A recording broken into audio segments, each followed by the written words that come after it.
City of Stevens Point Common Council meeting, recorded April 20th, 2020.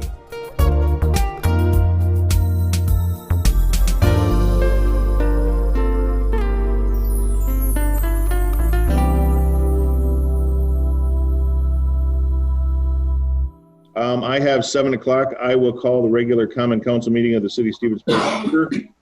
We have in attendance via Zoom, the council and several members of the public. Clerk Kramer, would you like to call the roll, please? Certainly. Jennings. Can you hear me? Here. Shore. Here. Nabel. Here. Zarazua. Here. Johnson. Here. Slowinski. He's here. Slowinski's there. Okay. Yep. Kneebone. Here. Dugan. Dugan. Kathy had told me she was going to try and call in. Okay. But as of right now, I don't have anyone waiting. Okay. Dalton. Here. Fischler. Here. And Disco Morrow. Matrix. Matrix. Here. Okay. We have a quorum. All righty, thank you. Then we will continue. So here's what we're going to do. I would ask everyone on the call to stand, and we have the flag right behind me. So we will do our salute to the flag. I pledge allegiance to the flag Of the United States of America. and to the republic Republic which stands one nation, Under God, indivisible, with liberty and justice for all. Whoa. and it looked Well, that like was probably a little weird. Jeremy was trying to see if we could hear him in the chat part. There's some people on the chat, and Jeremy was asking, "Can you hear me?" Which I don't think we are. I didn't see a chat from Jeremy. Was that a Right private? down Yeah, below, it's there. Polly just answered him. Yep. Yeah, I see Polly answering him, but I don't see his original chat. It disappeared after when we were doing the flag. Jeremy, nod if you can hear me. Okay, we cannot hear you. That means your microphone probably isn't working. You have a possible headset somewhere that you might be able to use to jack in, or you'd have to look at your microphone settings on your computer. We're going to try and go slow. All right, so normally we would ask anyone who wishes to speak on an agenda item to register their request at this time. I see a few people that are in. We have Bob Weir, who is already registered for item number 7. And I see a phone number here, 341-9850. Hello, Who just joined us from 9850? That's Kathy? that's me. Yep, Okay, Clerk Crawford, 9850. could you note, please, that Kathy Dugan, Alder Dugan, is present? Yes. I am present. Okay. So is there anyone else from the public wishing to speak on any of our agenda items? You can unmute yourself and state your name and address and which item.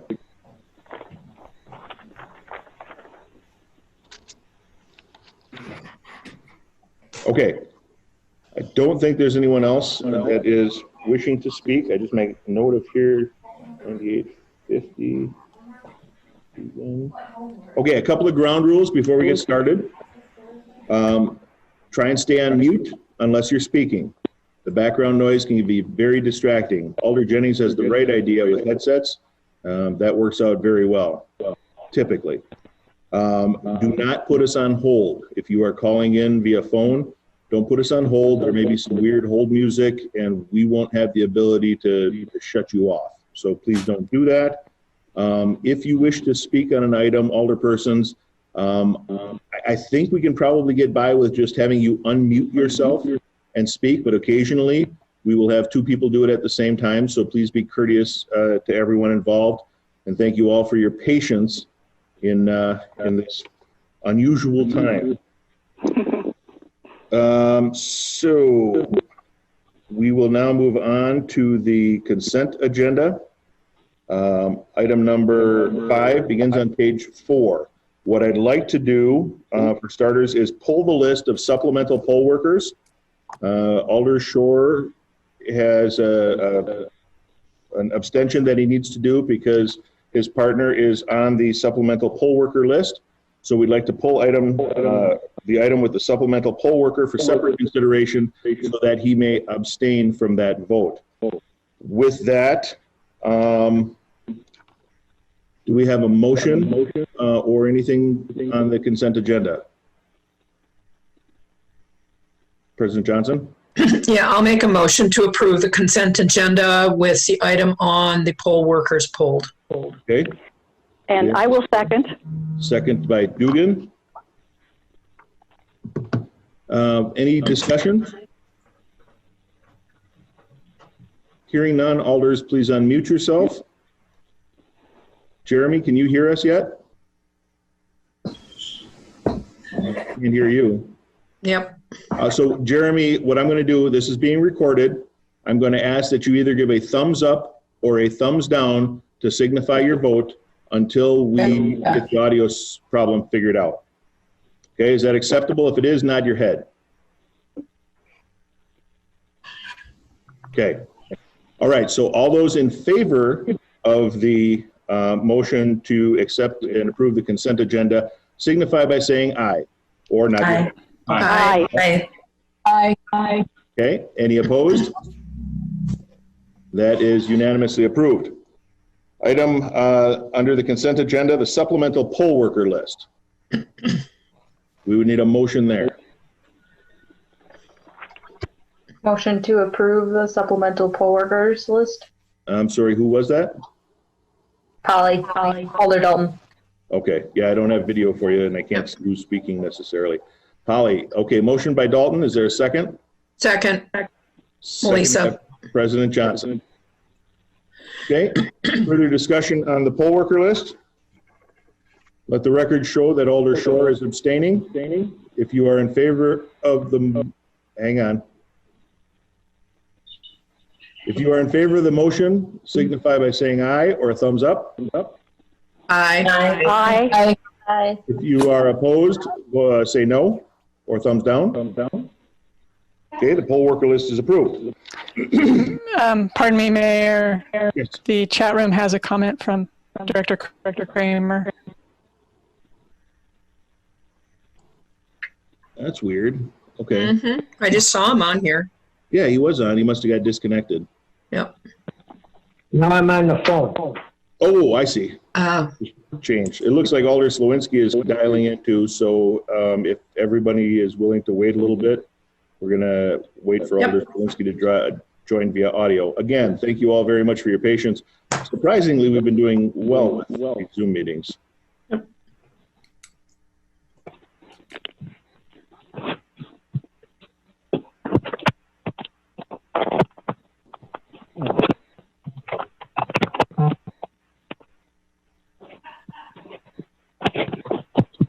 Alder Dugan? Yes. It's on speakerphone?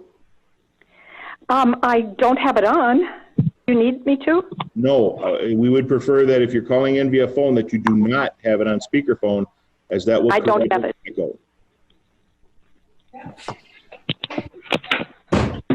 Alder Slawinski, are you in yet?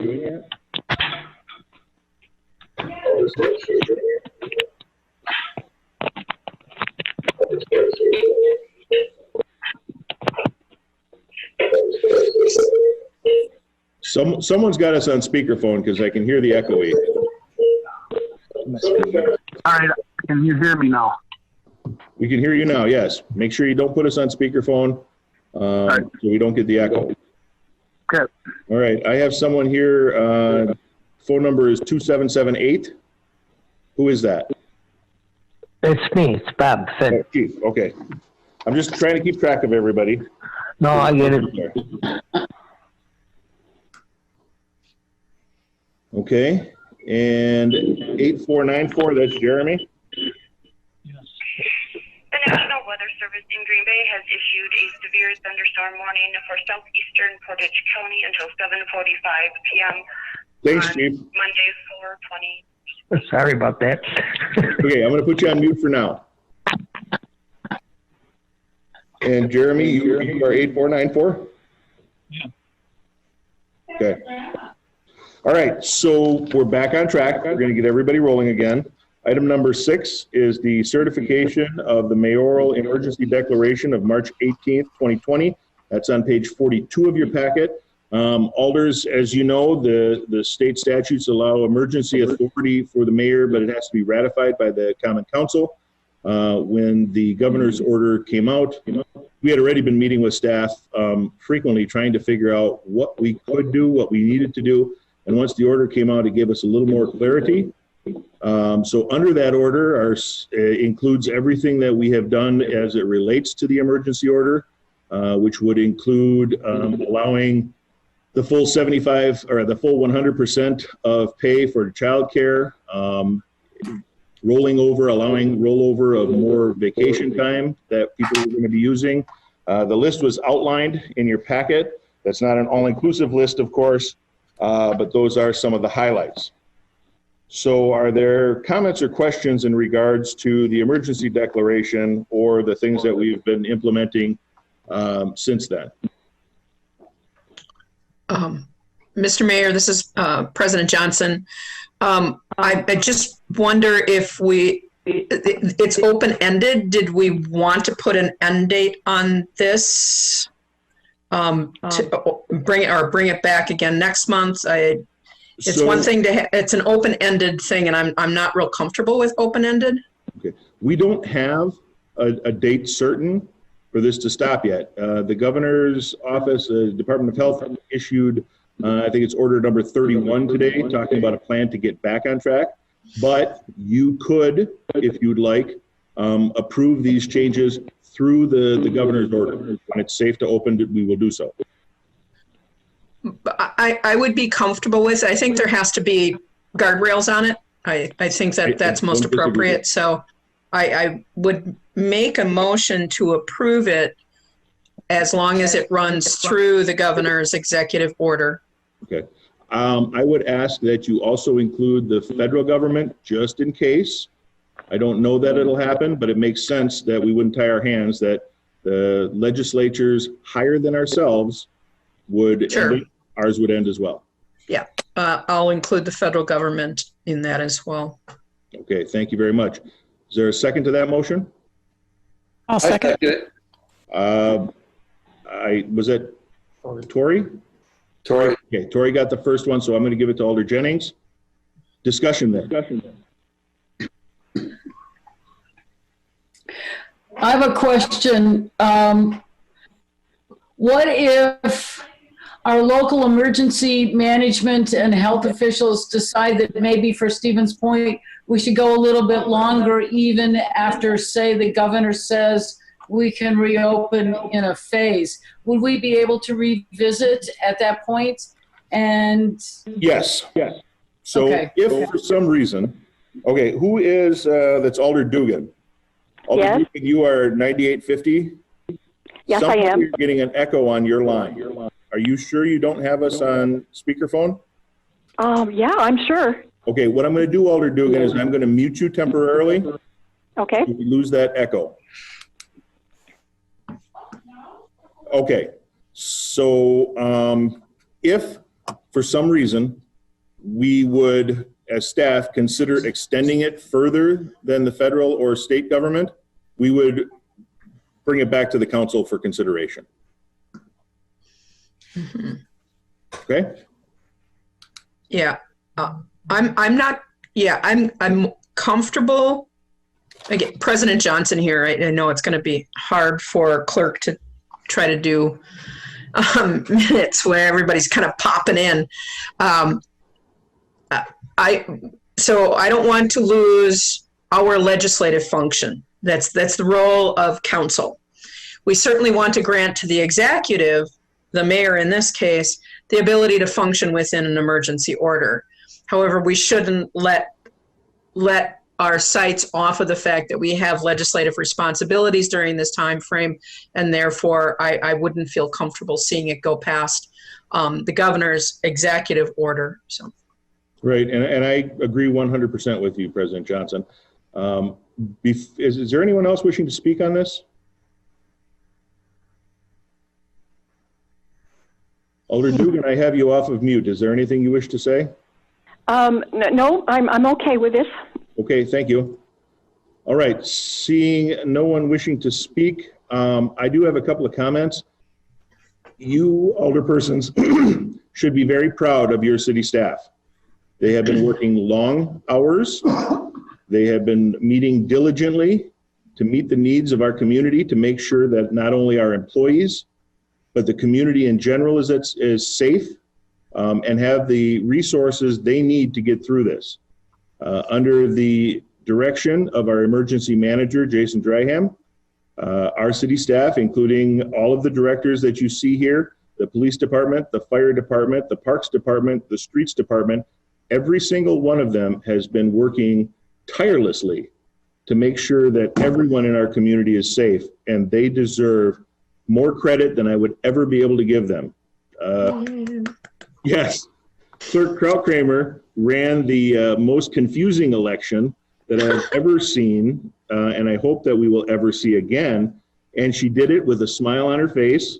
I'm guessing she was a little frazzled inside, but she did it, and she organized the volunteers with rapid changes to what we can and can't do regarding voting.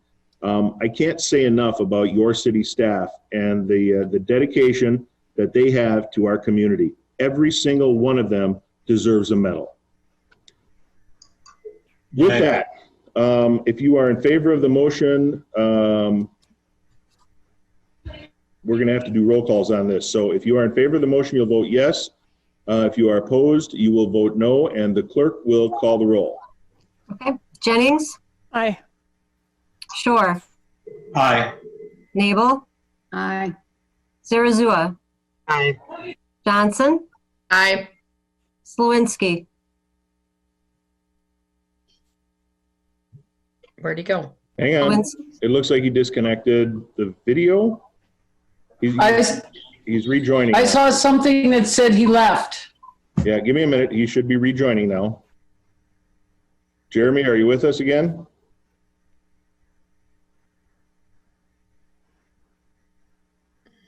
Okay, Jeremy, nod if you can hear me.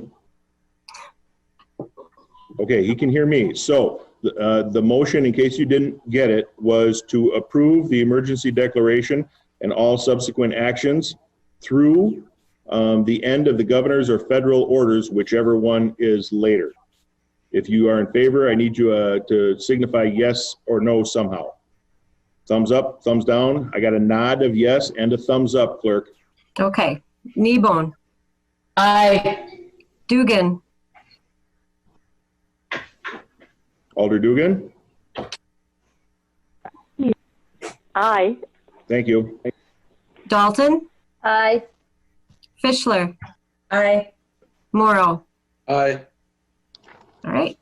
That's unanimous. Unanimous consent. That is approved. Item number 8 is on page 49 of your packet, and that is, I'm sorry, on number 7, 43 of your packet, that is the COVID-19 emergency grant for local business.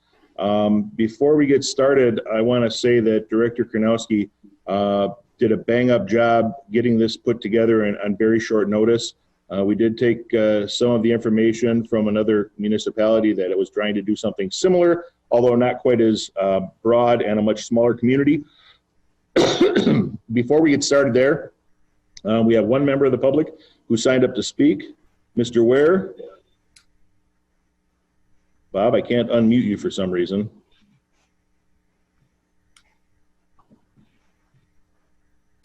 There we go. Bob, you're on. Can you hear me now? We certainly can. You have 3 minutes, sir. Good. 3 minutes? I thought it was 5. Name and address for the record. Okay, Bob Weir, 727 2nd Street. I think the idea is commendable.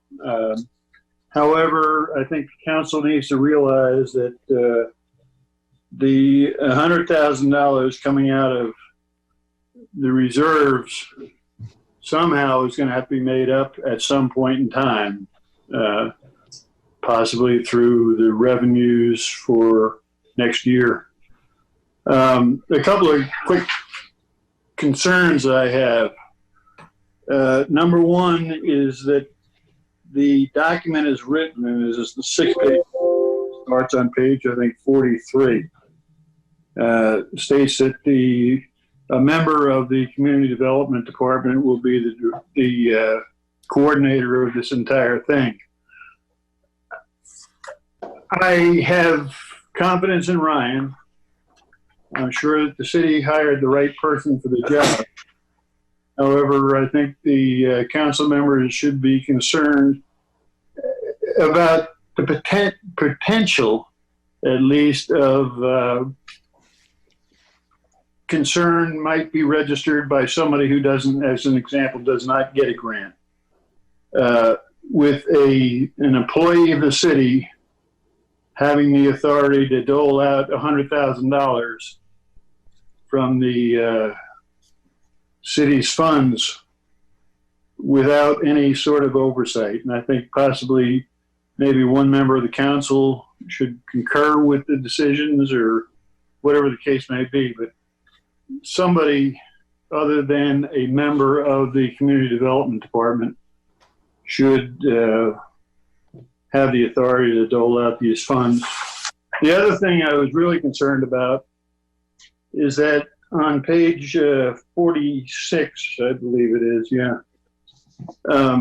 where it says that if the applicant fails within 30 days to show proof of receipt of the grants, in other words, a $5,000, or correction, a $2,000 check from the city, the way I'm reading it is that the individual has to sign or acknowledge at least that they received the check for $2,000. And if that acknowledgement is not received back by the city, that the city can recoup that money. I don't know whether the city attorney has looked at this document or not, but the way it's written is that including filing of a suit or placing a special assessment against any real property within the city. I don't know how you do that with the court systems the way they operate. Once the money is issued and a receipt is received from to the city, in other words, a document or some acknowledgement that, you gave me $2,000, how the city could possibly recoup that money based on the paperwork that I'm looking at right here. And that's about it. You know, I understand, you know, it's a commendable program. And don't get me wrong, I know it's a commendable program. However, I'm just concerned about the fact that it was written very rapidly, but it's something that the council has to decide, and you're going to have to decide tonight. You can't go back and say, and as they've done in the past, and say, well, we'll postpone the decision for next meeting. Next meeting's tomorrow, and the agenda's already been written. And a month from now, I think it's going to be too late. Thank you, Bob.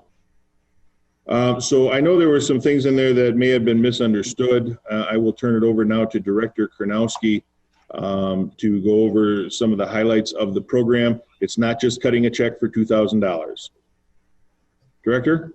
Yeah, thank you, Mayor and members of the council. So, I understand how the previous speaker maybe interpreted the disclaimer portion of the document a little differently than how it's intended. It should be noticed that he's identifying specifically under the process section number 5, applicant provides proof of receipt to grant administrative within 30 days. The intention is that, let's say you get $1,200 to offset some utility payments and a mortgage payment. that you provide evidence that those utility payments, that mortgage payment has been paid for. So if you identify it as, I'm going to use the money from this grant program to help pay my mortgage on my commercial property, you have to provide evidence that A, it's not been paid, and B, within 30 days of receiving the grant, that it has been paid.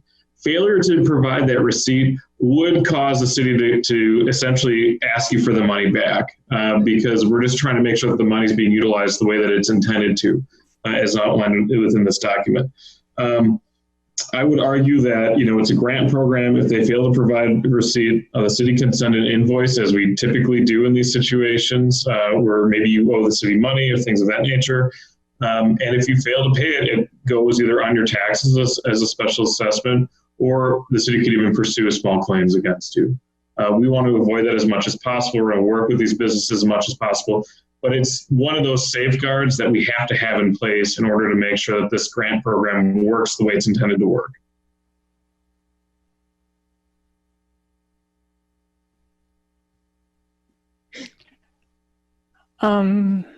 Mayor, your mic is off. Sorry, forgot. May I comment? Yeah, I'm sorry, Alder Jennings, yes. Thank you, Mayor. It was notable, Mayor, that on April 15th, you chose downtown to announce this proposed idea on video. Our downtown is the iconic heart of Stevens Point. It is a destination, and it contains the highest density of small local businesses in the city. $100,000, we all know, is not a lot of money. And in order to have the greatest impact, to have the greatest good, I believe we need to focus these dollars where they will make the greatest difference. Among the criteria proposed is that the business have no more than 25 full-time equivalent staff members. This, I would argue, is not the kind of small local business in jeopardy of not reopening doors next month or the month after. This criteria could mean as many as 50 part-time workers, which for many of our small local businesses, the workers are part-time.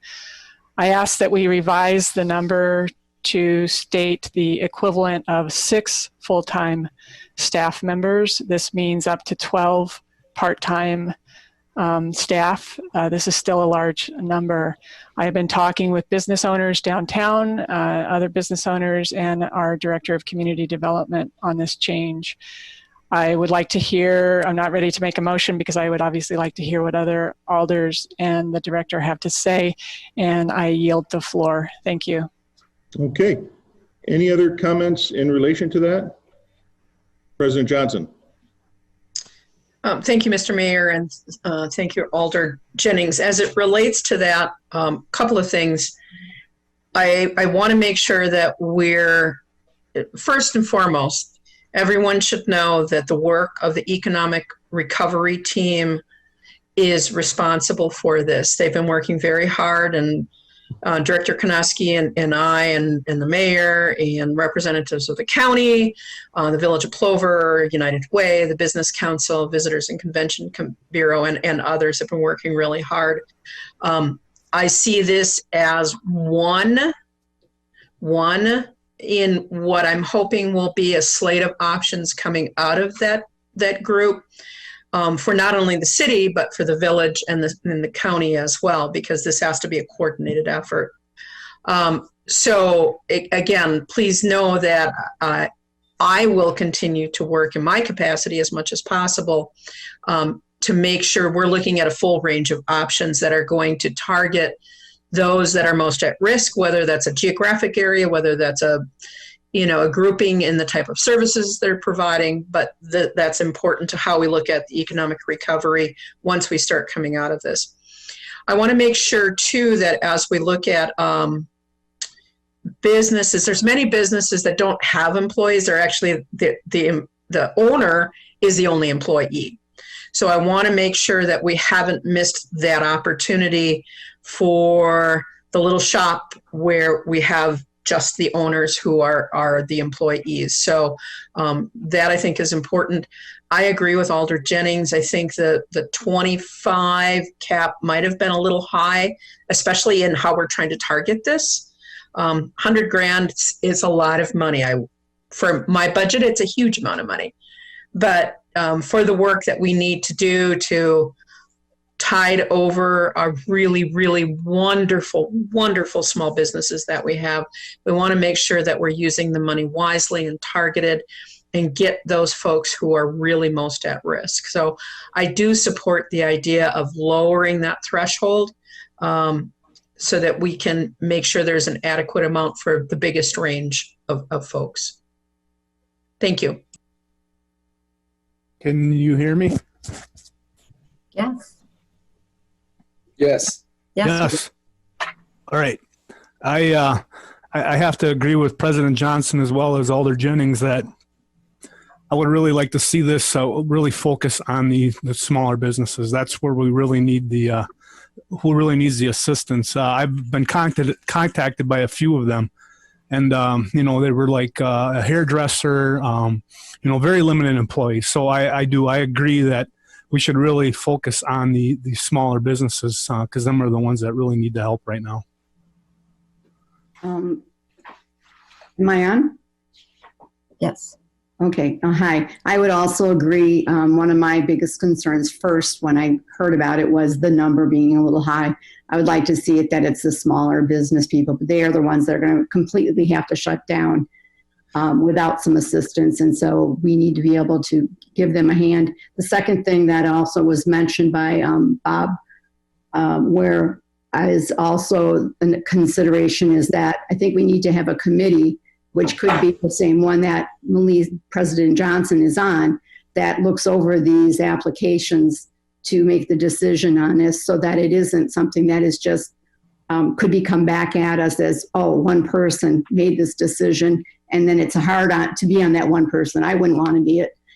So I think having a committee of some sort needs to be done to look at those and have an agreement so that it isn't just on one's shoulders. Thank you.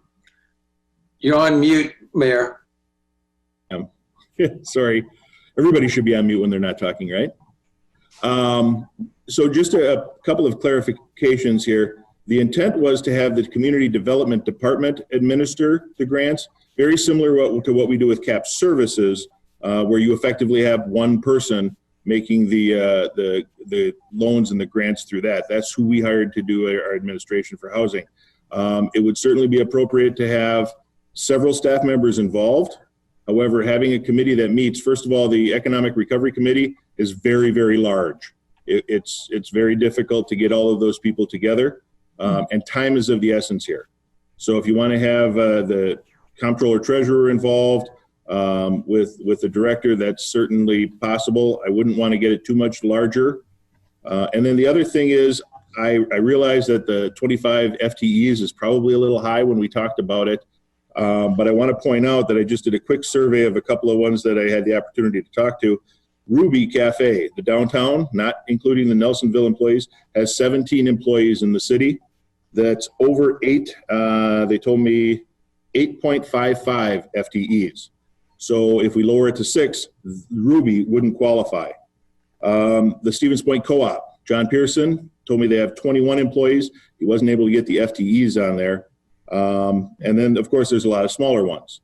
So if you choose that, I would ask that you choose something that at least includes those groups, because those are our small local businesses. The Co-op and Ruby downtown were just two of the examples. I don't have numbers on every single business. Excuse me, Mayor. Yes, sir. Ma'am, sorry, I just have to, those businesses don't qualify anyway because they're already doing curbside service. Oh, you're on mute again. Yep. I unmuted, sorry, I unmuted Alder Jennings and then muted myself. The grant talks about the people that were affected by it. So the staffing has been, or the serviceability has been reduced. So it's my understanding that if there was a reduction in service, they would be able to apply for it.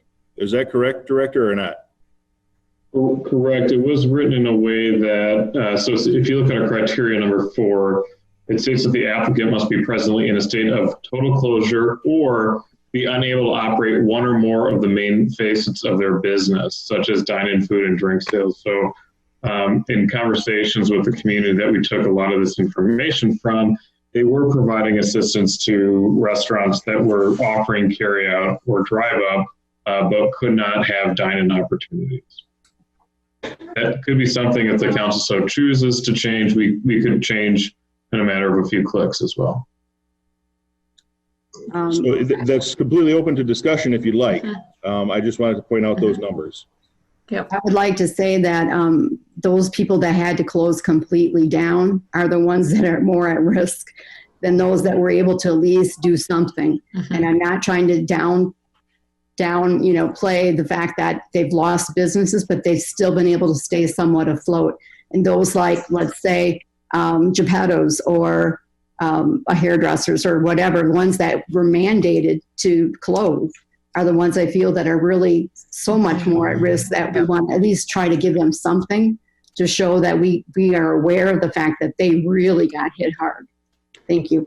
Let me throw out a suggestion here then. Perhaps if it's not too much work for the community development department, we could prioritize the loans to go with total shutdown first, and then other people who were affected. We don't want to get in too much, we don't want to make too much more work for the community development department or any group for that matter. But maybe that's an alternative that we all can agree on, prioritizing the shutdown first, and then the reduction in service would be second if there's enough money left. I think Alder Shore is trying to speak. Alder Shore. Thank you, Mayor. We were both muting and unmuting. And we got Polly Dalton after that. So a point about some of those still small but somewhat larger businesses. We just talked about how they're not entirely closed, just limited. But I like the idea of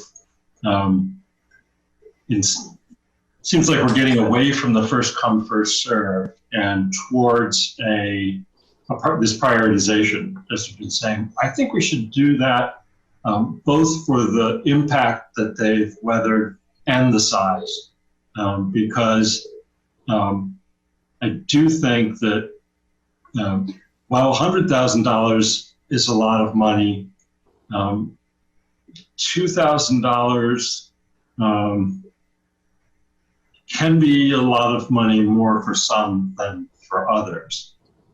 So perhaps if we applied that idea of prioritization to both of these criteria. Alder Dalton? Yeah, I just wanted to comment. I am comfortable with the community development department administering this as they do with the helping neighbor programs and a few of the other grant programs because of the timeliness. And I think with the criteria outlined here, I think that the yeses and nos can be pretty clear cut. I do agree that lowering the full-time equivalence number to what I think 10 seems, I think when you start to have more than 10 full-time employees, often one of them is an accountant or someone who manages your finances. And often that individual probably has already applied for other grant and financial opportunities available. So I think as like the Stevens Point Area Co-op already has, because they have people who do deal with the finances for their full-time job. And there was one more point that I wanted to make, but I don't know that I can remember it right now. Oh, though on criteria number 4, sorry. On criteria number 4, I am okay with it being a state of total closure or unable to operate because many of the total closure businesses are service businesses, but there are still a lot of like small manufacturers. I have businesses that are in that realm where my product is not being purchased on the same level, and as a small manufacturer that can be crippling for the normal revenue. So I think leaving it open to people who are just unable to operate more of their main facets of business. Also encourages those business owners who are trying to pivot and maybe start to do some online sales or come up with a creative way to generate revenue. I think those are exactly the entrepreneurs and business owners we want to be able to continue operating. So I support keeping that criteria as it is. Okay, Alderperson Zarazua. So I'm so glad we're looking at this and that there's a potential plan here in place to help businesses. This is just such a crazy time for everyone. I have a lot of questions, unfortunately, but first of all, I know businesses are asking for this. They want a grant. They don't want a loan because they don't want to have to pay something back. But I also feel that it being opened up as a grant, because there's no reason not to apply for it. So even if you maybe don't need it, why would you not submit your Wisconsin Public Service bill to try to get a grant covered to cover that? You know, if that makes sense. You know, a business that really needs it versus one that doesn't are going to be looked at the same. And how do we prioritize that? I do strongly agree with decreasing the number of employees. I think 10 is a good number, 10 full-time equivalent employees. I didn't know, is this open for profit and nonprofit organizations? Or would it only be for profit businesses? I don't know who would know the answer to that. So we're going to defer to the director, but I believe it would be open for nonprofits as well, because they are a business. This is really just for utilities, mortgage, and lease payments. Director? Nonprofits with employees should be clarified. If it's a volunteer nonprofit organization, I would argue that they probably don't qualify for the grant itself. Okay. And then, so another question, Mr. Weir had brought up, like, just the financial impact. So I guess if the comptroller can maybe just talk about that piece of it for the public to hear. Thank you. Okay. Oops, sorry. We're fighting unmute. You're on, Corey. Okay, so as far as where the money from or why we have this money, it's mainly from our financial results from 2019. Basically for 2019, we did have some revenues that came in higher than expected, and that was mainly investment income and also building permit revenues. So those two revenue streams really sort of led us for the 2019 financial performance. So that increased our fund balance or our reserves, our savings for 2019. So that's what gives us the ability to do this with this $100,000 grant program and have the money in order to do this. Now, I would note that, of course, as we all know, 2020 is looking like it's going to be a much different year than 2019 in a lot of ways. So you might start to see some of that kind of turn, especially with certain revenues getting reduced. I still think that at the $100,000 level, we should still be okay as far as our financial performance from 2019 should be able to fund this grant and should also be able to help absorb some of the impact for 2020. Of course, though, as always, funds aren't unlimited. So, it's not something where, we can keep coming back to the table with necessarily more funding requests, but we do have the money for this $100,000. Okay. Alder, did that answer your question? Thank you, Comptroller. Okay. Let's see. I'm going to unmute Alder Dugan. Alder Dugan, did you have any comments?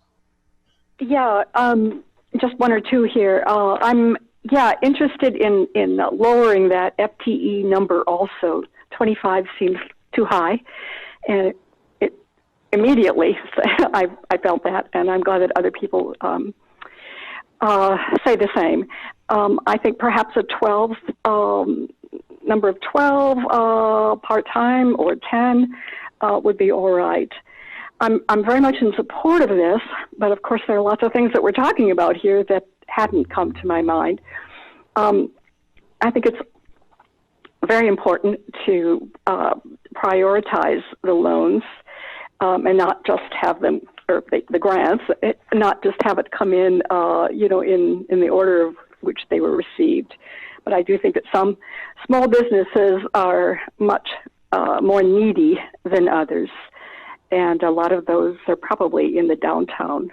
So that's what I have to say, and thank you for unmuting me. Thank you. Okay, anyone else who hasn't spoken yet that wants to speak? Alder Kneebone? I think I agree with lowering the number, whether it's 10 or 12, it doesn't matter, whatever the consensus is. I think we can't afford not to do this. We can't afford to lose any of our small businesses, particularly when we try to recover. So if they can go to where the impact will be the greatest, and I don't know that you want to start attaching all kinds of documentation to these grants because we really want to get the money out on the street as fast as we can. I can think of at least one restaurant in District 7 that's not open at all, even for carryout, that has 2 employees. So those are the kind of folks we want to reach. And I think this is a good step forward to help our community make it through this. Okay, thank you. Anyone else, aldermanic-wise, Alder Morrow? Yes. First, I think this is a really good idea, and I also agree with trying to lower the number to 10, as Alder Dalton said. I think Director Kurnowski is going to have his phone blowing up over the next several weeks if it hasn't started to blow up already for everybody who wants to be his friend. But another concern I have is that there's going to be, our city is going to take a big hit from this as well. And I'm hoping that the state and federal government will be able to help, because I know our tax revenues are going to go down. Our hope, as you said before, our hotel taxes, and those revenues are going to also be down a lot with a lot of lost businesses that we're going to have. And that's going to create a huge hole in the budget that we have. And every year, Corey's never saying we're just flush with cash. So this is a real concern that I have. Is this needed? Yes, I think this is the price of doing business this is what a city does. A city helps out. Our city's here to help. And I also have trust in Director Kurnowski as well. I think if we have too many fingers in it, it's going to take forever to get anything done. And bills are on the way. Bills need to also be paid, and we don't want a lot of gaps. Thank you. So I just want to say one thing before we get too much further into it, and President Johnson can speak to this as well. When we were talking with the economic recovery team, one of the biggest shortfalls we had was the immediate need getting filled. The government loan programs and grant programs are fine, but they were slow to come in, and most of our small businesses needed something now, actually yesterday. They've already had one installment of their mortgage or lease due. We've got another one coming up next week. If we look at adding additional criteria where we have to prioritize all of these, we're not going to be able to get the money out as fast as we would with that first come, first served. So I would submit that if we're going to put criteria on this, make it relatively easy criteria so there's not a lot of hoops that the business owners have to jump through, nor it's have it very labor intensive. So staff doesn't have a whole lot of time to get this rolling. We want to get it out, again, quickly as possible. If we wanted to prioritize the shutdown completely first, and then those affected second, that would be okay. Adding too much more, I think, is going to be cumbersome. And I saw Director Karnowski have his hand up because he needs to say something. So since he will likely have to deal with the workload, I will defer to him. Thanks, Mayor. I think everyone here has made some really excellent points, and I appreciate all the different perspectives that have come through in reviewing this document. A couple of things. I'm not opposed, and I don't think that it's a bad idea to reduce the number of FTE equivalent. 10, I think, is a fair number. If we can settle on that, I think that gives us a lot of momentum going forward with really some of our local businesses. I would stray a little bit away from the idea that if you're operating, if you're completely shut down, that you should be, given priority over if you're operating minimally. I think the folks that are operating minimally are also still hurting. They still have staff to pay. They still have utilities to pay. They still have rent to pay.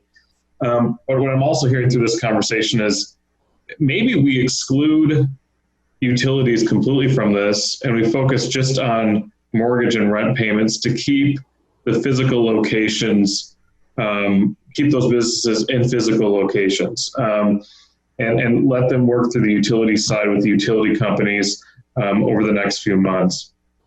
Because I think if we look at it from, what has the greatest impact, if everyone got $2,000, you'd have 50 businesses that would receive some type of grant monies from the city. But if you have one business that needs $750, another one that needs $400, you're going to have a greater impact if you exclude utilities, only do rent and mortgage payments. And so that's something that I think that maybe we need to focus on, and instead of doing a scaled system, because as we were going through this, I'm thinking, how do you be objective through this process? Why not exclude utilities and just have rent and mortgage, and then it's not subjective, it's more objective. And you have specific criteria that's going to help guide this process. In terms of how we're going to administer the program, my department is more than capable of handling the administration. What will happen is we'll have a couple of folks in my department who may have some hours that they aren't necessarily fulfilling their full-time job, but we'll have them shift some things, and they can also focus on helping me administer this program. But ultimately, how I've kind of designed it is the final decision will come from those individuals, and it'll come to me with a final recommendation of approval or denial. So there is some type of structure here. As Alder Dalton discussed earlier, my department oversees quite a bit of funding for grant programs within the city. So we have experience, we have knowledge on how to do this. So I'm not terribly concerned. What I am concerned about is the wave of applications that are going to be coming in. So, and how we're going to manage that. But I think we'll do just fine. Okay. Before we move to the second round, are there any alders who wish to speak for the first time? Okay, I don't see any. Alder Jennings, you've been waiting patiently. I'll go to you first, and then Alder Nabel. I just have a question, and then I was going to make a motion, but I see Alder Nabel also has the comment, I assume. I'm just wondering why we're not going down the road of forgiveness loans. Just like an answer for that before I make a motion. Yeah, I can address that. So in my conversations with a lot of our local businesses, loans are really complex. I mean, if they fail to meet certain standards, or if they default on a loan, then we're looking at, probably second, third, even fourth positions on assets. And so that's something that we've got to be cognizant of. And do we really want to be going down the path of having to draw up legal documents for loans and disbursement of the loans? So that is one reason. The second reason was these businesses aren't looking for more liability on their books, more or less, that they want. It's not that they want it, they need it. Some grant money that's not tied to, even if it's a zero interest or low interest loans. I mean, there's opportunities out there for microloans through CWED and other organizations, but this is the most impactful way to get money out and into the community from our end in the most expedited way possible. So that's just the reason that we opted for the loan instead of a zero interest or forgivable microloan. All right. I'd like to make a motion, but after anybody else who has a comment. Okay, Alder Jennings, I hope I know where things are going. I would ask that if motions are made, the motions to amend the proposal be done first, and then a subsequent motion to approve the proposal as amended, because there may be multiple amendments, and I just want to make sure that we don't muck up the water too much. Understood. Thank you. Alder Nabel, you're on.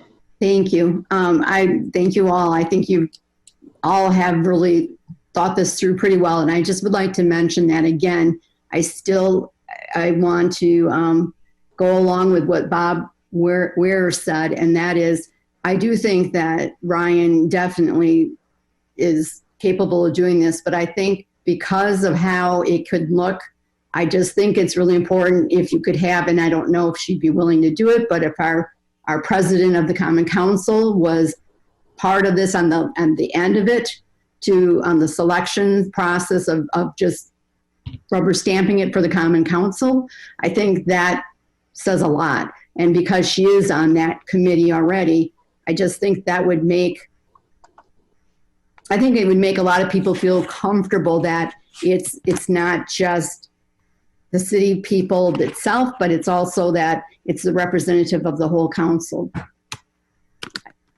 And she is working on that with all the other committees. So she has a lot of knowledge there on what people are already able to get through other areas. And so seeing some of those applications might be able to say, they have other avenues. Maybe we shouldn't pick that person, that place.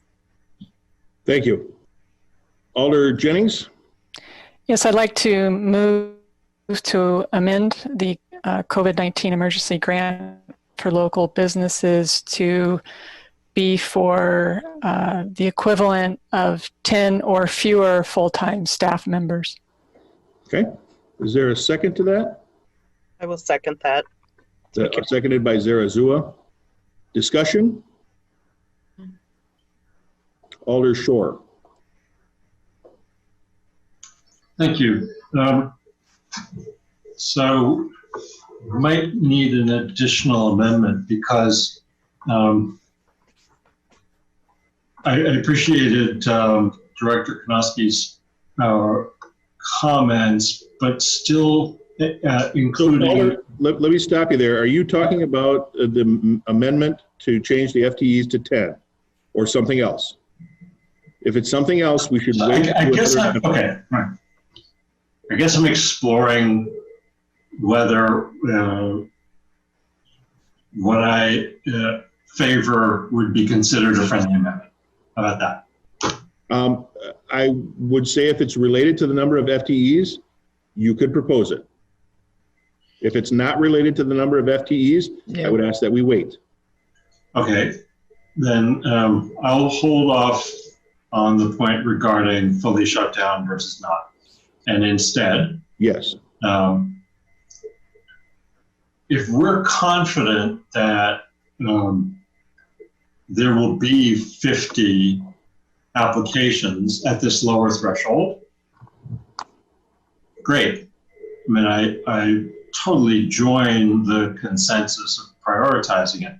My remaining question about above 10 is, if we happen to get fewer than 50 with that lower threshold, and might after that want to be looking at the, say, between 10 and 25. Okay. The Director Karnowski, do you want to address that at all? I guess I didn't quite follow the question. Was it? Let me try and rephrase. Okay. I think I understand Alder Shore completely, that if we change this to 10 FTEs and we do not exhaust the supply of the $100,000, would we be considering opening it up to those who have more than 10 FTEs, or would we still be restricted? As the current amendment is on the floor, we would restrict it to 10 FTE. We could, down the road with the council's approval, change it. If if so needed. I'm not certain that we would have monies left over.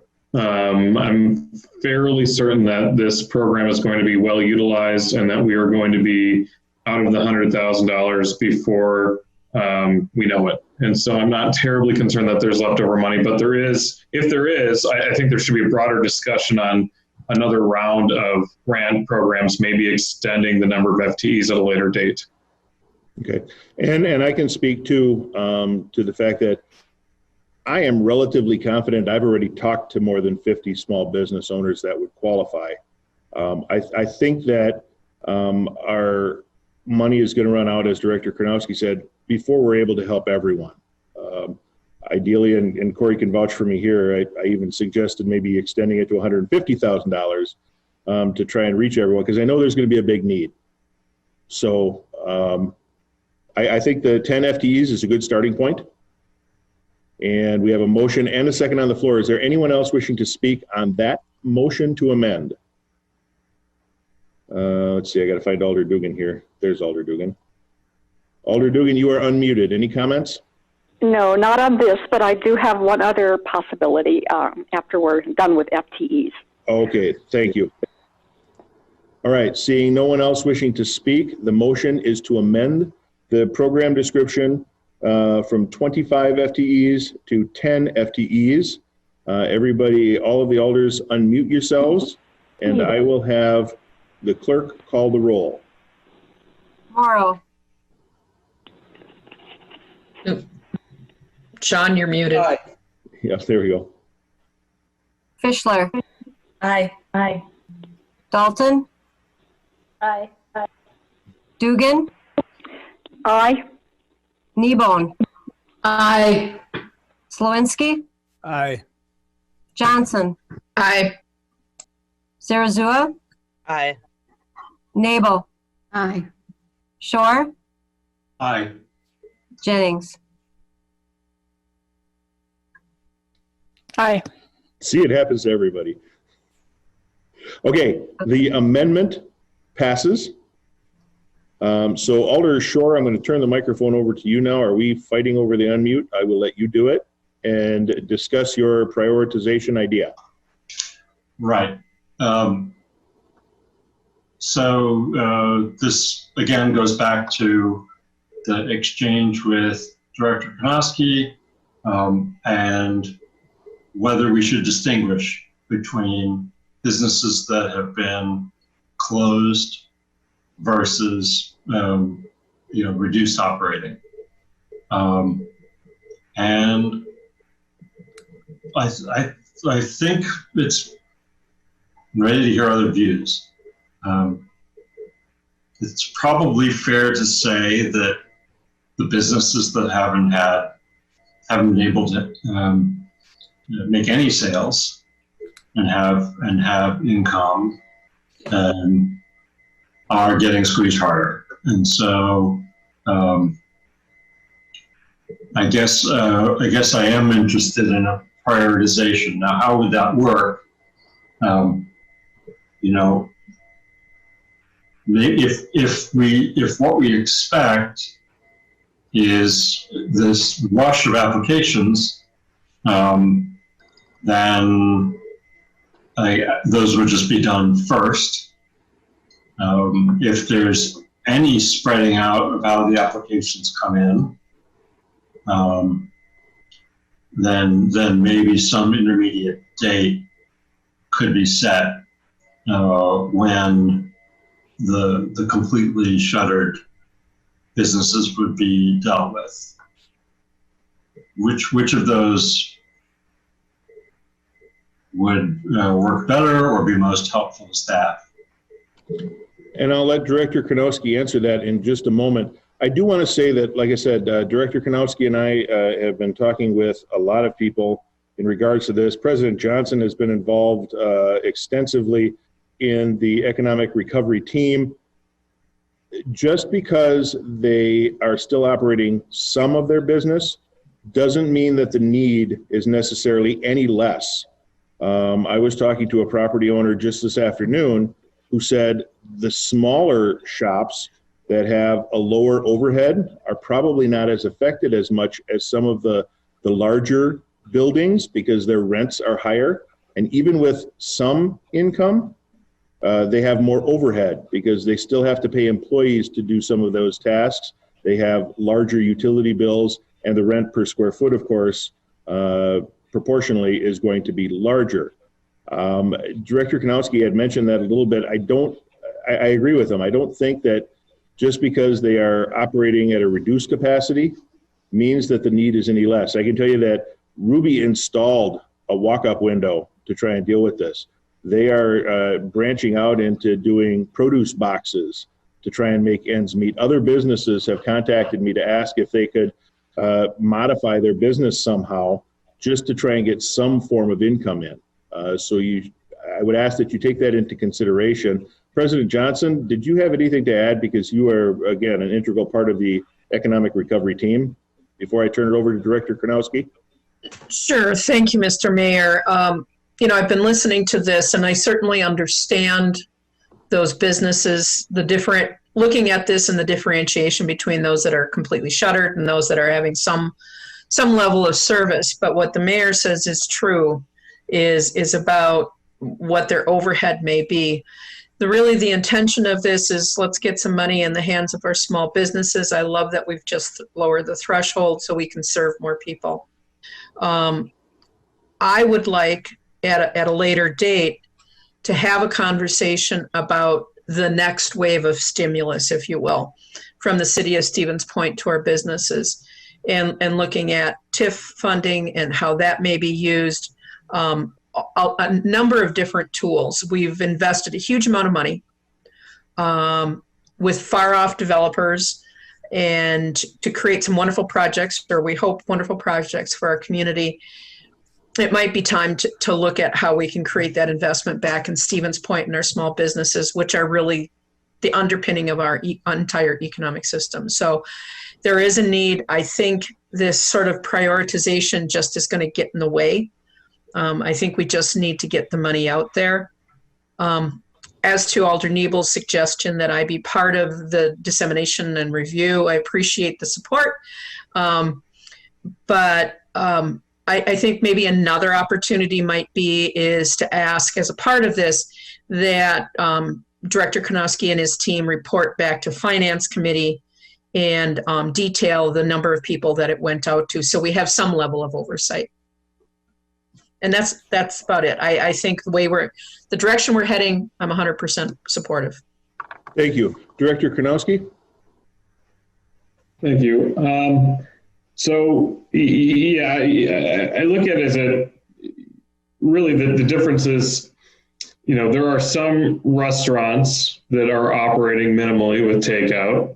There are other restaurants or bars that are completely shuttered because, let's say, you're Elbow Room or Top Hat, you don't have food, so you're completely shuttered.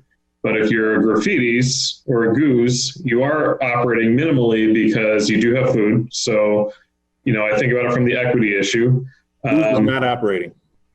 Goose is not operating, so Graffitis or Main Street Taps is operating.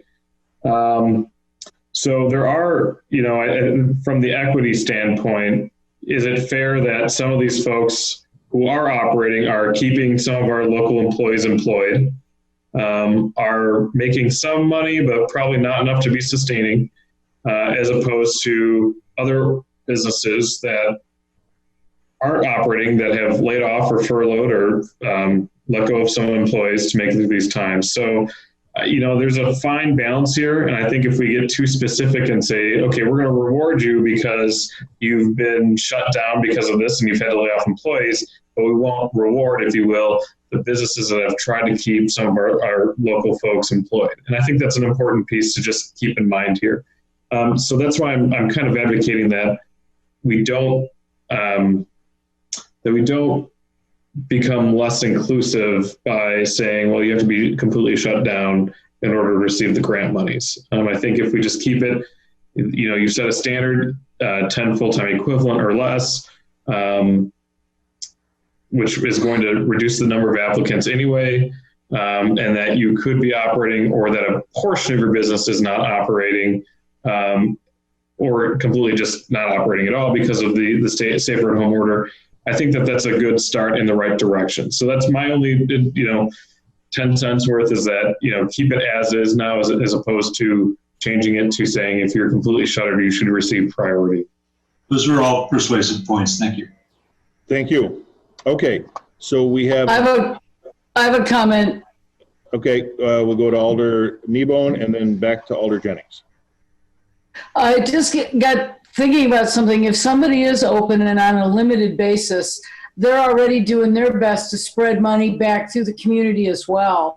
So if we give them a little bit of a hand to pay their rent or their mortgage, that may allow them to pay a supplier a little extra money, or bring somebody on for a couple of extra shifts, which then spreads the money around the community a little bit more as well. So I tend to agree, let's not limit anything. Let's get the money out the door. And I like the idea of the employee number, but we want to try to magnify the effect as much as we can, and helping people that are open, they're doing their best to help the community as well. So they deserve a hand too, I guess. Yeah. Thank you. Alder Jennings, back to you. I guess I'm feeling concerned that this is devolving into a zero-sum game, and I hope the director doesn't end up in that position, because do we want to lose Geppetto's? Do we want to lose Q Gallery, Girls and Pearls? To stack those businesses up against much larger businesses, who's going to be the winner of that competition? So they're really, I don't know how to do this. I don't have the answer, but there has to be some way of judging need. If they are not going to be able to open their doors in a month, that need is greater than somebody who also owns a bunch of properties and collects rent, right? I just, again, is where I started. This has to be the greatest need and the greatest good. Thank you. Okay, thank you. So again, I want to reiterate, and I said this before, the goal of this was to try and get that infusion of funds, even if it's small, to the businesses that can use it. Every little bit helps. This is, these businesses are in our city. They pay their property taxes. As I said, they support our local economy through fundraising and just being part of the community. We are trying to give them a little hand when they need it, and the speed at which that infusion happens is one of the top priorities. Anything that we do that would delay that money becomes less effective. Alderpersons, you have an amended proposal for the grant program. Is there any further discussion? Director Karnowski, go ahead. I just wanted some clarification from the council. Are we going to include utilities as part of this, or are we excluding utilities as part of this, and just focus on mortgage and rent payments? So alders, as proposed, it would include utilities. If someone wanted to pull that out, they could make a motion to amend that portion. Could I make a motion to amend that portion? Okay, Alder Jennings, hang on, just to be clear, your motion, Alder Jennings, is to limit this to only mortgage and lease payments. Is that correct? Correct. Okay, and that was seconded by Alderperson Nabel? Yes. Okay, so we have a motion and a second to further amend the proposal. Is there anyone who wishes to speak on the amendment to remove the utility portion of the grant and make it only mortgages and lease payments? No comments there? I'm going to unmute Alder Dugan. Yes. And in fact, I was going to try to present the same amendment. That is to focus on the building loan mortgage and the building rent lease payment, and not necessarily on the utility bills. I really think that's where we need to help people. help them stay at their location in their building. I'm thinking of one of my favorite places, Emmy J's. It's completely closed, and they are selling bulk coffee, but nothing, on the food side and all of that. So, I'm thinking that their lease is probably pretty high, and they could probably use some input there. And there are other places like that too. So I'm very happy to support this amendment. Thank you, Alder Dugan. I do want to bring up one thing that will very likely come up, because I know Director Karnowski's been in touch with several, and I have also. Most of the hair salons that I've been in contact with are not companies per se. Individual stylists rent space from a property owner or the person who owns the business. My question is, under this, because they rent space, would each individual hairstylist qualify for the grant to then pay whoever runs the company, whoever they lease the space from? And then that person, maybe they don't even own the building, that person would be able to qualify for their rent as a business. Director Karnowski? Yeah, I mean, you're in one of those weird conundrums wherein most hairstylists do rent the chair in the facility and do pay it to a landlord or another stylist that may own the building. If there's an LLC that, let's say, hairstylist A has an LLC but rents from hairstylist C, I would argue that, yeah, hairstylist C, who also owns the building and collects rent and has to make a mortgage payment, would likely be eligible for the grant program itself. Okay, thank you for that clarification. Okay, so the motion is to amend the proposal to remove the utility portion and make it only for mortgages and leases. I'm going to ask all the alders to take themselves off of mute. Alder Dugan, I now have you off of mute, and the clerk will call the roll.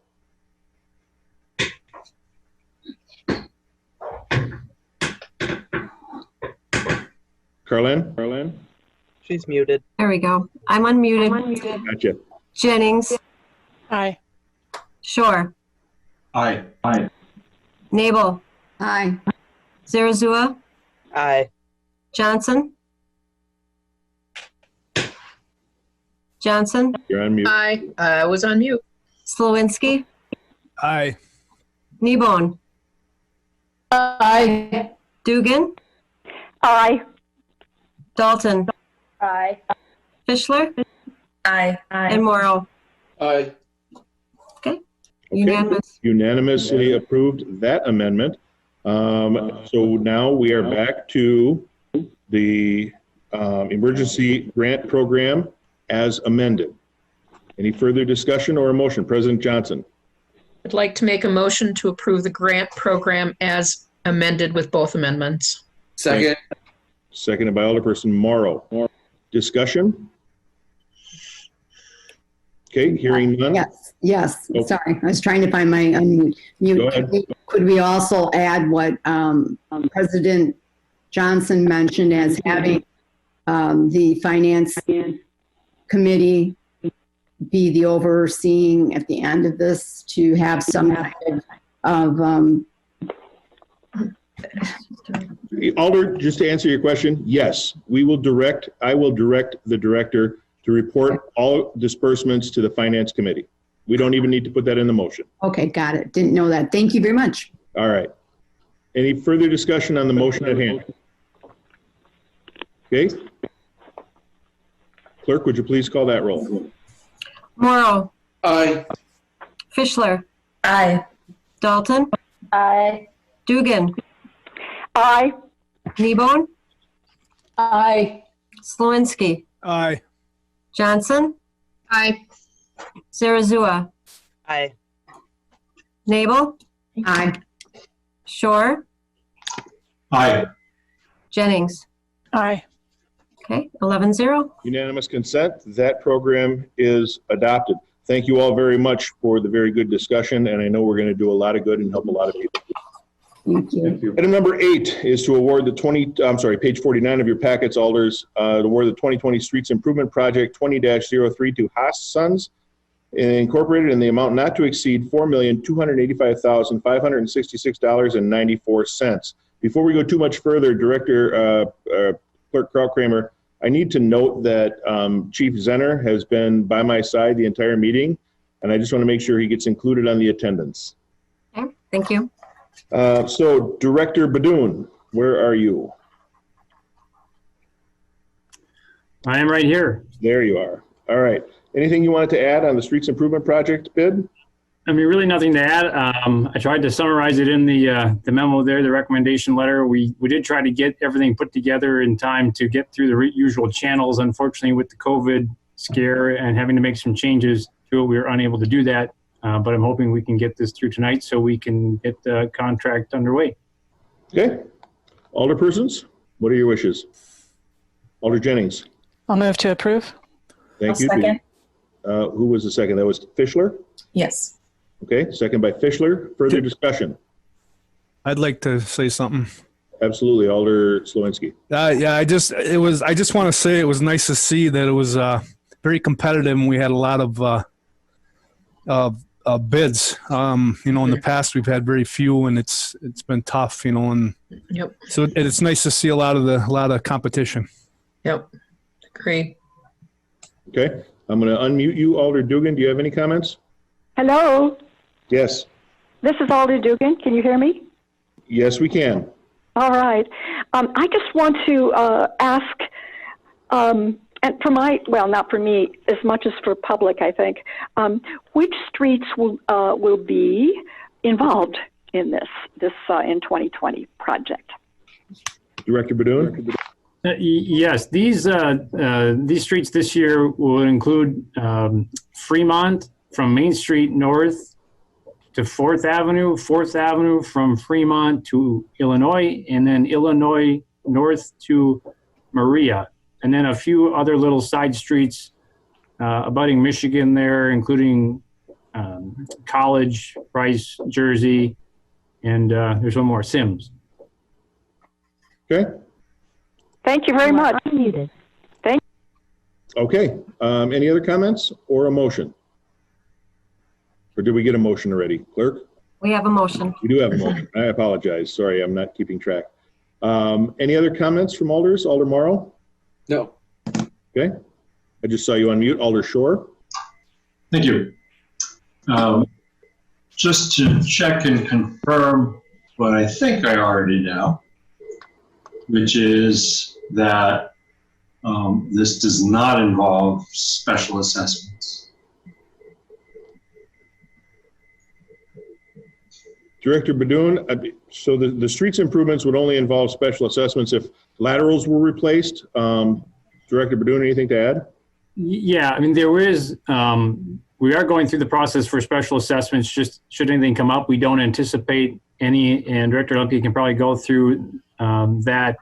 So I think there may be a few on the storm sewer end of things, but we are going through the overall process of special assessments just in case we do pick one up along the way. But generally speaking, there will only be just very few.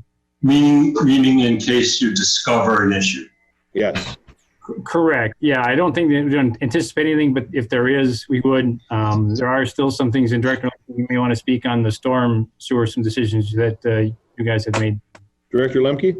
Yeah, we did our typical pre-construction inspections of a lot of the residences and other, university buildings, stuff like that. Didn't find the need in that part of town that we have found in other parts of town, like our recent North Side projects, where it's very clear that a majority of them are going to utilize a storm lateral at some point. So we aren't going through, similar to past projects, and doing all of them like we have recently. But there are a couple out there. Mostly, we are reconnecting a few which don't get assessed, obviously, because they're already there. But like Director Badoon mentioned, if we don't go through the process, then if we find something unexpected, we cannot assess it. So there are far fewer than normal, but we're still covering those bases. Thank you. Okay, Alder Shore, that answered all of your questions. Anyone else have a question? Alder Dugan, I'm unmuting you. Do you have any questions? No, I don't. I'm just happy to see Good. us get a good bid, and we're continuing with our continuation project. Thank you. Okay, so I am going to unmute all of the Alder. No, I'm going to ask you to unmute yourselves, and I will have the clerk call the roll. The motion is to award the 2020 Streets Improvement Project to Haas Sons in the amount not to exceed $4,285,566.94. If you're in favor, vote yes. If you're opposed, vote no, and the clerk will call that roll. Jennings. Aye. Shore. Aye. Aye. Nabel. Aye. Sarazua. Aye. Johnson. Aye. Slawinski. Aye. Aye. Kneebone. Aye. Dugan. Aye. Dalton. Aye. Fischler. Aye. Oro. Aye. 11-0. 11-0, that bid is approved. Item number 9 is on page 52 of your packets, and that's to award the 2020 Sidewalk Continuation Project 20-02 to Robleski Concrete Construction LLC in an amount not to exceed $308,053.38. Before we go further, there was a member of the public who sent me an email and asked that I read this, and I apologize already because it's a little bit longer than I probably would be comfortable with, but I'm going to read it. I want to remind the alders that we are only approving the bid. The merit of the project has already been approved. This is only to award the bid. Let's see. To Mayor Mike Wiesa and members of the Common Council, after reviewing the video of the October council meeting, I am once again asking you to reconsider any action on the sidewalk project planned for the 8th District. This project was discussed, this project as discussed seems to be raising questions even at the council level. Reasons for reconsideration in no particular order. In the minutes, Director Badoun explained that we are working on a master plan internally. This certainly implies that the plan is a work in progress using safe routes to school as well as other information. The city's plan for a more continuous sidewalks since 2018 on paper looks like a nice idea. In practice, it seems a bit overdone. It seems that 27 plus years ago, the city leaders had a similar idea. They were going to put sidewalks on Roberts, Simonis, Lorraine, and Jordan after they completed Price Street. Needless to say that once Price Street was done, the project plan idea was never completed. Why? No need, no money, not the right neighborhood for cement slabs. Did people want something nicer? If you look at the map, putting sidewalks on the east side of Wilshire does little to help students get to Washington School. Any student who uses that sidewalk uses it for a very short distance and then turns onto a street with no sidewalks. If those streets are the route that gets the student to school, well, those streets are the route that gets the students to school. So if the goal is actual safety where there are no sidewalks, I think it is time to evaluate reprioritizing the order in which the streets were done. Ms. Dugan mentioned the plan is to go as far east as Marianne Avenue. Why are we not prioritizing providing a place to cross at Green Avenue? If safety is the priority, as Wilshire school cadets who are on duty, Wilshire has school cadets that are on duty. There are many more questions I hope you have or will ask. The questions that lead to a neighborhood, the questions that lead to a need, then lead to a need for neighborhood involvement meetings, as this is a large neighborhood and only one person I spoke to who was not involved in the current plan knew anything about this. Let's not forget the discussion regarding how to pay for future sidewalks and the possibility of shared responsibility with the city assuming that cost. These sidewalks are not for the benefit of property owners, especially when we look at the swales and sidewalks, it is not appealing. There is a communal benefit, and I would like to see that discussion included in any and all plans for the sidewalk continuation project. There are other things in this letter, however, because they are not relevant to awarding the bid, I'm going to ask that the clerk forward this to all of the alders tomorrow, unless any of the alders wish me to continue reading. Is there any alder that wishes me to continue reading those comments? Okay, Clerk Krautkramer, I will get you a copy of this as soon as I'm able to, and I would ask that you send it to all of the alderpersons. Okay, so let's see. Director Badoon, anything to add on the sidewalk continuation bid? Really just, I guess I can point out again, this is Robolowski's the apparent low bidder on this one. You'll notice that they are considerably lower than the others. This is pretty common for most of the bids they give to us. However, you probably heard me say it again, is we do a lot of work with Robolowski, and so they know exactly what we're looking for. So we're comfortable even at that lower number that they have included everything and can definitely do the work for us. Okay, thank you. Clerk Krautkramer, that note was from Kathy Jones at 3311 Orchid Lane, for the record. Alderpersons, what are your wishes? I'll move approval. This is Alder Shore. Motion by Shore. Second, Melissa. By President Johnson. Further discussion? Alders, I will unmute Alder Dugan. The rest of you may unmute yourselves, and the clerk will call the roll. Can you hear me? Yes. I'm Alder Dugan. This is my district. However, I'm a little bit confused because I don't think we're doing any of this year in District 8. Can we ask Director Badoon about that? Sure. Director? Yes, this is the project for this year that we went through this spring. We had spent 3 Mondays in a row kind of sorting out what the project would entail. The public meetings and changing the route. This is all District 8. Okay. All right. Again, we have a motion to approve the bid in the amount not to exceed $308,053.38. If you are in favor, vote yes. If you're opposed, vote no, and the clerk will call the roll. Morrow. Aye. Fischler. Aye. Dalton. Aye. Dugan. Aye. Kneebone. Aye. Slawinski. Aye. Johnson. Aye. Zarazua. Aye. Nabel. Aye. Shore. Aye. Jennings. Aye. 11-0 passes. 11-0, that bid is approved.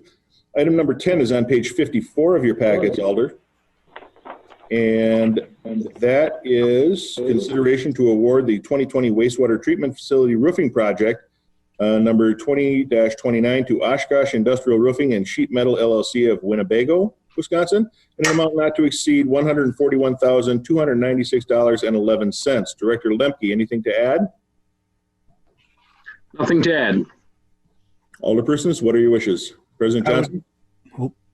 A motion to approve and award the bid to Oshkosh Industrial in the amount of $122,000. I can't read that. $866.13, whatever. So it's actually $141,296.11. I second. Seconded by Morrow. Further discussion? Couldn't read it. That's quite all right. Okay. Alders, I will ask that you unmute yourselves. Alder Dugan, you are now unmuted, and the clerk will call the roll. The motion is to approve the bid to Oshkosh Industrial Roofing Sheet Metal and Sheet Metal LLC in the amount not to exceed $141,296.11. Clerk? Jennings. Aye. Shore. Aye. Nabel. Aye. Zarazua. Aye. Johnson. Aye. Slawinski. Aye. Kneebone. Aye. Dugan. Aye. Dalton. Aye. Fischler. Aye. And Morrow. Aye. 11-0. That is adopted. Item number 11 is on page 55 of your packet, and that is a preliminary resolution for special assessments and the installation of sidewalks on the road surfacing project 20-01. Director, anything to add?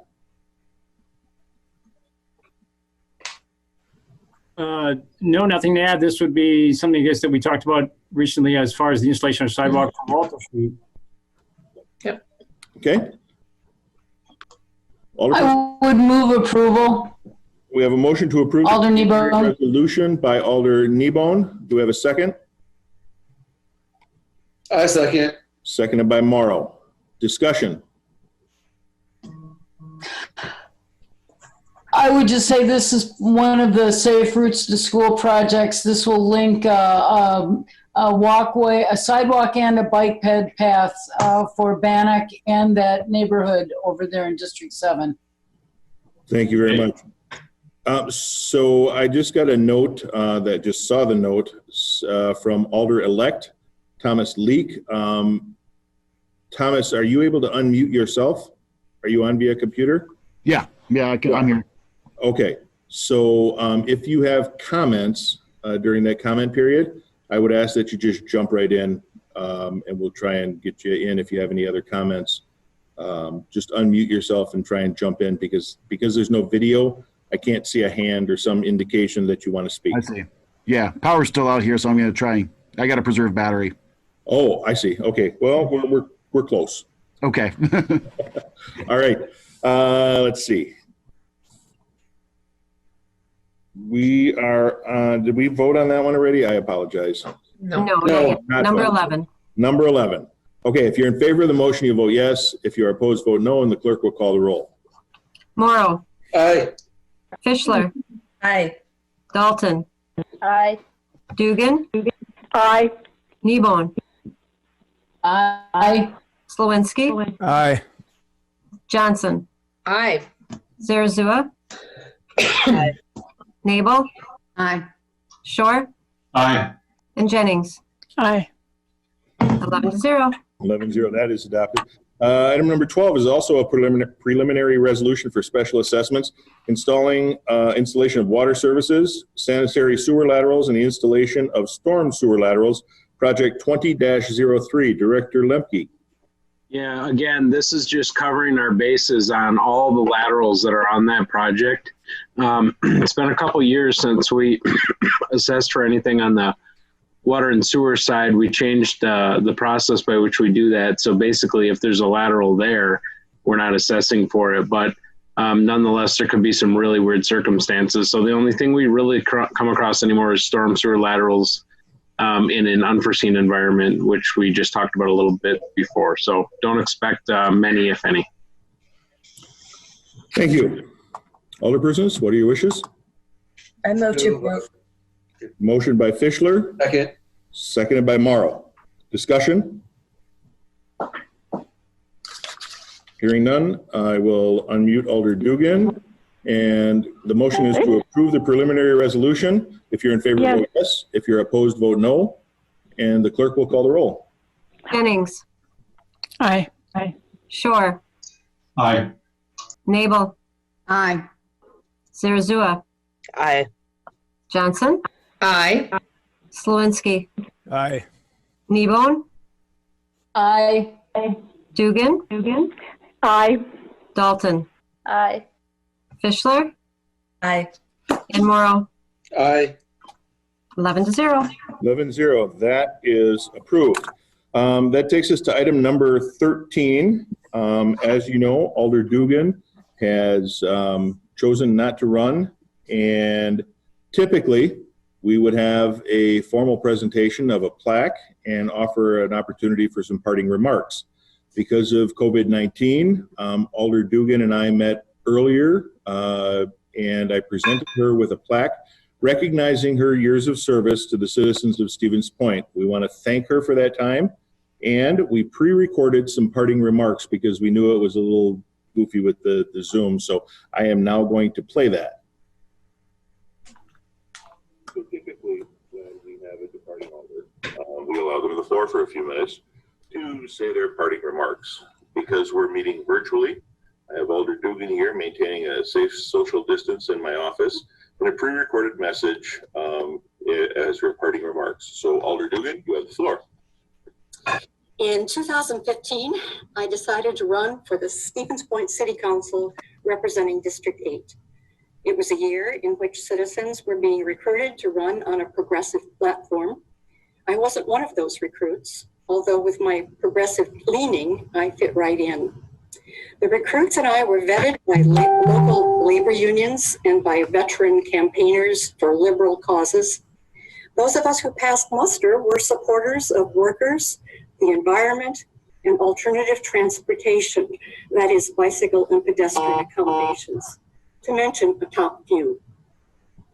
I had decided on my own that my district and the city at large would fare well with a more progressive-minded city council. For several years, I had been watching the activities of local government. I was an activist speaking often at city meetings. And for several years, I wrote a monthly newspaper column examining city and county decisions. Two of our mayors and councils over-focused on business and development, I thought. The average Joe and Josephine and their quality of life weren't often on the agenda. Thus, I and a number of like-minded supporters launched my 2016 campaign for election to the City Council, and in 2018, we worked even harder to re-elect me to a second term. I owe much to my campaign supporters, to constituents, to city staff, and to the members of City Council. Let me say a few words about each of these groups. When I look back, I see that I was blessed with extraordinary supporters and volunteers. My kitchen cabinet consisted of a UWSP political science professor with campaign experience, a treasurer for a local union and for a political party, a years-long door knocker, phone caller, and computer worker for many campaigns. At the top of the list is a gentleman who was, in effect, our campaign manager. He was also my surrogate, knocking on dozens of doors and making dozens of phone calls when I couldn't.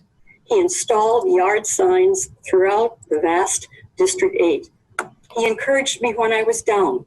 In truth, I could not have done it without him and his sidekick, his wife. In addition to the kitchen cabinet, more supporters wrote letters to the editor, took professional campaign photos, drove me around neighborhoods when I knocked doors, helped me place stickers on the yard signs and stamps on postcards and mailers, and made even more phone calls. A number of people donated money to both campaigns. I can't thank these supporters enough. District 8 constituents have been engaged with city issues in the last 4 years. They have listened to me and to city staff, and they've contributed their opinions. Early in my first term, I scheduled listening sessions and later neighborhood association meetings.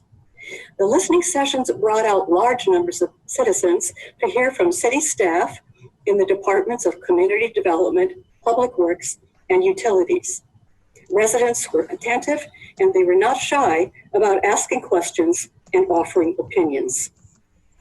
Some voiced their opposition to controversial proposals, such as the Stanley Street redesign. Others supported that change, but they were less vocal. Recently, District 8 constituents have opposed disturbance of the public right-of-way in front of their property. Stormwater management in the form of swales, those are shallow basins, installation of sidewalks near a school, and the construction of TDS fiber optic cable, although all for the community good, are not popular. On the other hand, the creation of neighborhood associations was a well-received endeavor. The city's 2017 housing study recommended that we identify and encourage the establishment of neighborhood organizations. In response, District 8 held large, well-attended meetings as well as in-home gatherings to discuss the benefits and responsibilities. In 2 of the neighborhoods, it was standing room only in private homes. In general, constituents have been supportive of city proposals and of my participation, thanking me for my service. Not all have agreed with the way I voted, of course. Nonetheless, most of them have been civil and encouraging. The third group I want to commend is the city staff. I have worked especially with the Department of Community Development. Land use and development, downtown renewal, historic preservation, and housing rehabilitation were my focuses. As a former member of the Equal Municipality Task Force and its Land Use and Development Committee, I was proud to be able to give alderperson support for infill development rather than sprawl construction. Our historic downtown has meant a great deal to me for years. In fact, I used to write about it for the daily newspaper. I am pleased that city staff has worked faithfully on downtown preservation and economic development. In addition, I am proud to have supported plans to return older rental homes in the city's core neighborhoods to their original owner-occupied single-family status. Last but not least, I must commend. I apologize. I blocked that off. I am pleased that city staff has worked faithfully on downtown preservation and economic development. In addition, I am proud to have supported plans to return older rental homes in the city's core neighborhoods to their original owner-occupied single-family status. Last but not least, I must commend the city staff in Public Works and Utilities. The two departments often work together on street projects, and a number of those projects have occurred in District 8 in the last few years. Pothole filling and plans to resurface streets have engaged residents who need road repairs, and Public Works has responded. Stanley Street and the public right-of-way issues mentioned before have included input from the two department heads. They have answered my questions, visited sites with me, and even visited the properties of District 8 residents who need information and support. Public Works also has been a great help as the city continues to make improvements in alternative transportation. I am proud to have sat on the Bicycle and Pedestrian Street Safety Committee and to have supported the always reasonable, fully researched, and well-designed recommendations of the department head. Finally, I must thank the members of the Stevens Point City Council for their admirable contributions to the betterment of our city. I have been very, very lucky to have sat on a council with engaged, prepared, smart older persons who are not shy about discussing and debating the issues. A great contrast to councils I watched in the past. Our leaders, Mayor Mike Wiesa and President Melissa Johnson, have remarkable leadership characteristics, and they share one I particularly admire, a deep reservoir of knowledge. The mayor's from his long career in local, county, and city government, and President Johnson's from her continuing job in management, as well as her position on the county board. The council I joined, along with other progressives, more often than not has illustrated its commitment to environmental protection, fair wages for city employees, renewal of our downtown and older neighborhoods, preservation of our parks, accommodations for bicyclists and pedestrians, repair and replacement of streets, and more, all without busting our budget, thanks to the guidance of our controller treasurer. The past 4 years have been one hell of a ride. Thank you.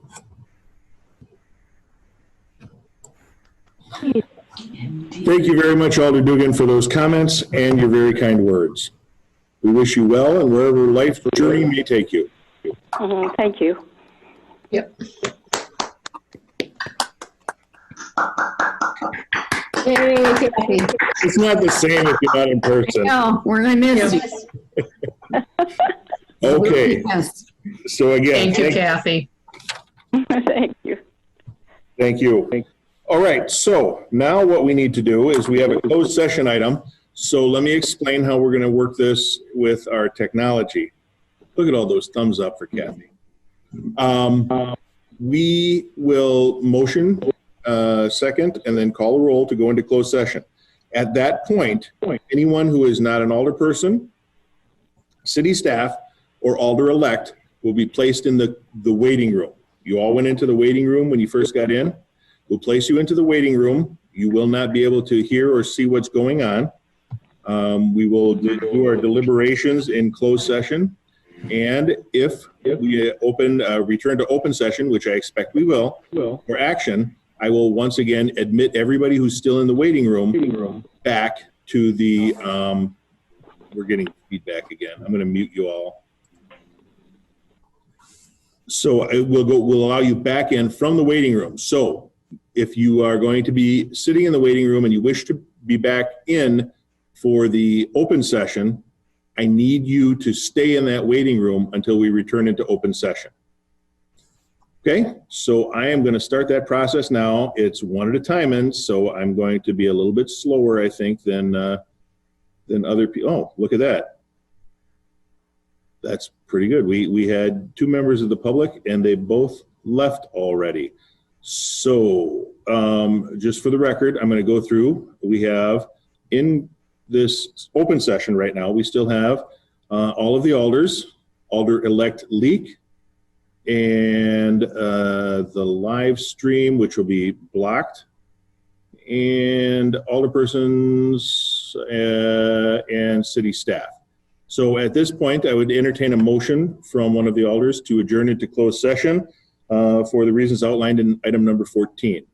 I'll move approval to enter into closed session pursuant to Wisconsin Statute 19.85, Pren 1, Pren E, deliberating or negotiating the purchasing of public properties, the investing of public funds, or conducting any or other specified public business whenever competitive or bargaining reasons require a closed session on the following: negotiating the terms of an amendment to the development agreement relating to a project at 111 Division Street North in Tax Incremental District number 5. Thank you. Do we have a second? Second. Seconded by Morrow. Discussion? Hearing none. Clerk, would you please call the roll? I think that was me. Aye. Shore. Aye. Nabel. Aye. Zarazua. Aye. Johnson. Aye. Slawinski. Aye. Kneebone. Aye. Dugan. Aye. Dalton. No. Fischler. Dalton was no. Correct. Correct. Okay. Fischler. Aye. Morrow. Aye. Okay. Be 10-1. 10-1, and I'm going through again. And the one that I'm going to send is live stream. So John, I know you're listening. I'm going to put you in the waiting room. Okay. We are back in open session. We are live and recording again. There is nobody left in the waiting room. Everybody has been admitted. There is no action that's going to be required on the closed session item. But before we adjourn, I want to remind everybody that the Portage County Board of Supervisors is considering a tax extension resolution tomorrow. We, as a city, cannot act on that until the county board does. President Johnson and Comptroller Treasurer Laddick and several others have been working to try and get the county to act. County Executive Holman and Chairman Haga have decided to put it on the agenda for tomorrow. So the county board will just consider it tomorrow. We need a special meeting after the county board makes their decision, assuming they approve it, to postpone those property taxes in the city. The second installment in the city is due April 30th, so we want to get that information out as soon as possible. It's my understanding that we already have a quorum of people, so we will be meeting Wednesday at 4 p.m.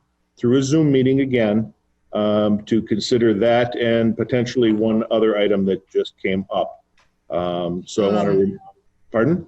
I was just going to say, because Ryan and I have, between 1 and 5, we're interviewing the 3 top selections for the strategic plan between 1 and 5.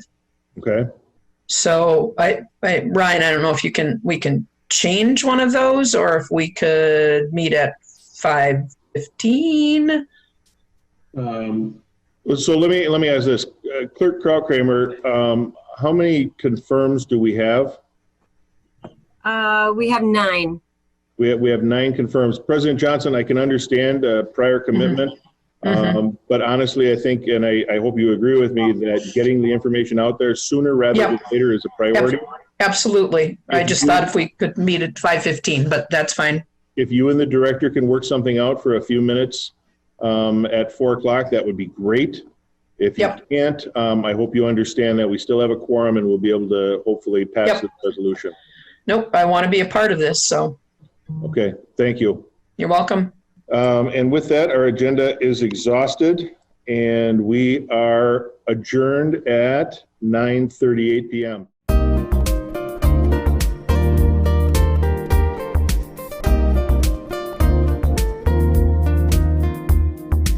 A video of this meeting is available for viewing on the city's website, stevenspoint.com/videos.